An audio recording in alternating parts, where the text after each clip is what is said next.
एक बार फिर से स्वागत है आपका ज्ञानशिला में। ये पत्र परम पूज्य श्री राधा बाबा का है, जो इन्होंने लिखा था श्री कसेरा जी को। इसकी तिथि यही अज्ञात है। इसमें वृत्तियों को भगवानमय बनाने की और साधना में आगे बढ़ने के विषय में चर्चा की गई है बाबा द्वारा। इसमें बाबा लिखते हैं, प्रिय कसेरा जी, सादर सस्नेह यथा योग्य, आपका कृपा पत्र मिला। आप मुझ पर जो स्नेह श्रद्धा रखते हैं उनका मैं आभारी हूँ।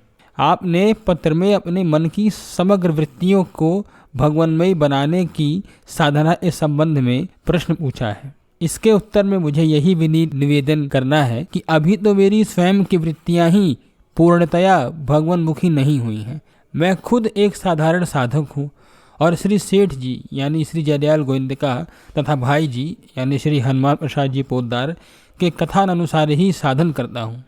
मेरी वृत्ति जो है, जिन्हें भटकना नहीं ही चाहिए, कभी कभी भटकती हैं। फिर भी आपका निश्चल प्रेम देखकर मन में जो बातें आ रही हैं उन्हें लिख दे रहा हूँ।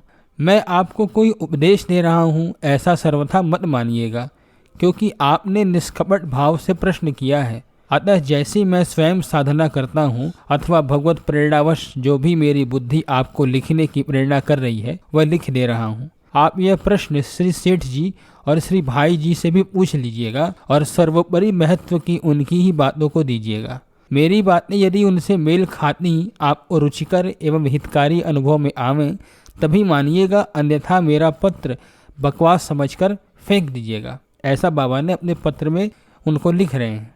आगे बाबा लिखते हैं कि मेरी तो इन दिनों यही साधना है कि मैं एवं मेरे से संबंधित जो भी कुछ है वह सब मेरे प्रीतम प्रभु का ही है, मेरा अपना कुछ भी नहीं है।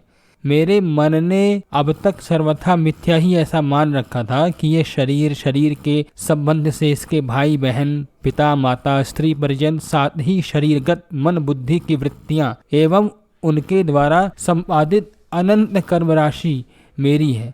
मैं करता हूँ और साथ ही साथ इन सभी का भोक्ता भी हूँ। इस मिथ्या धारणा से ही इनके सुधार बिगाड़ की भी मुझे चिंता हुआ करती थी। श्री सेठ जी एवं श्री भाई जी की विशेष कृपा से इधर मेरी साधना का उदय हुआ कि यह मात्र मेरी मन की अहंकारगत सर्वथा ही मिथ्या धारणा है। यह स्वामी चक्रधर नामक कीट प्राकृत विधानानुसार उसी प्रकार पिता द्वारा गर्भधान किया जाकर मात्र कोख में सुसंवर्धित हुआ है तथा समय पाकर निर्गत हुआ है। जैसे प्राकृत विधान से एक सूकर, कुकर अथवा मधुमक्खी मच्छर कोई कीट फतिंगा होता है, जैसे सूकर, कुकर एवं कीट के संस्कार एवं स्वभाव भिन्न भिन्न होते हैं, इनका भी पिता माता द्वारा प्रदत्त संस्कारानुसार स्वभाव बना है। इस मानव कीट की भी जो भी त्रिगुणात्मक वृत्तियां हैं वे सभी प्रभु द्वारा उनके परम मंगल विधान से ही निर्धारित है।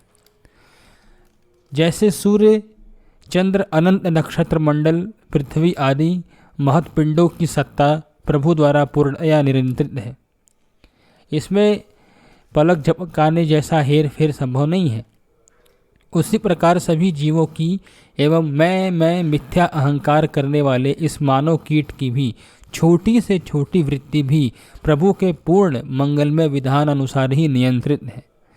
मुझे तो यही परमार्थ का कहरा समझ में आया है कि इस समस्त सत्य भावना को बहुत सुदृढ़ करके जीव मिथ्या मैं एवं मेरे का मोह, महामोह में भरा अहंकार त्याग दे। जैसे ही इस परम सत्य तथ्य पर विश्वास होगा, मैं आप अथवा कोई भी साधक सभी सांसारिक एवं आत्मकल्याण की चिंताओं से मुक्त हो सकेगा। प्रभु के हेतु रहित दयालु स्वभाव पर उसकी कोई आस्था ज्यों ही सुदृढ़ होगी तभी उसे विश्राम एवं शांति की उपलब्धि हो सकेगी, अन्यथा नहीं।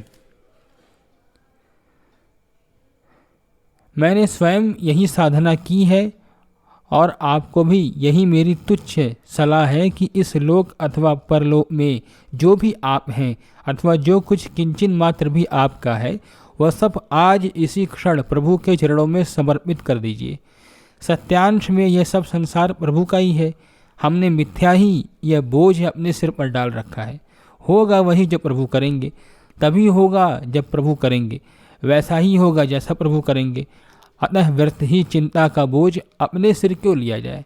मन की इस सर्वथा मिथ्या भ्रम मूलक मान्यता से ही सारा संसार दुखी है कि यह शरीर मेरा है, यह दुष्ट मन मेरा है, यह परिवार, यह व्यापार मेरा है। यह मेरापन ही इन सभी के बनने बिगड़ने की चिंता करवा रहा है। इस चिंता से ही दिन रात मनुष्य सकाम कर्म में लगा है और कर्मफल का भोगता हो रहा है।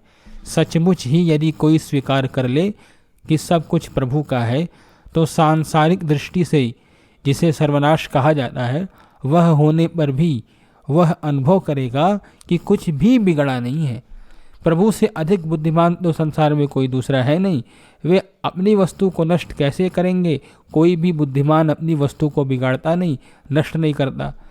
वह यदि कुछ भी बिगाड़ता है तो उसे और अधिक सुंदर बनाने के लिए ही बिगाड़ता है। फिर सर्वसमर्थ हैं वो, वे भला व्यर्थ ही अपनी वस्तु कैसे विनष्ट करेंगे? वे निर्माण ही कर रहे हैं। सुंदर से सुंदरतम निर्माण की प्रक्रिया में ही हम सभी स्वभावतः ही प्रभु के द्वारा गुजारे जा रहे हैं। संपूर्ण धन्यवाद।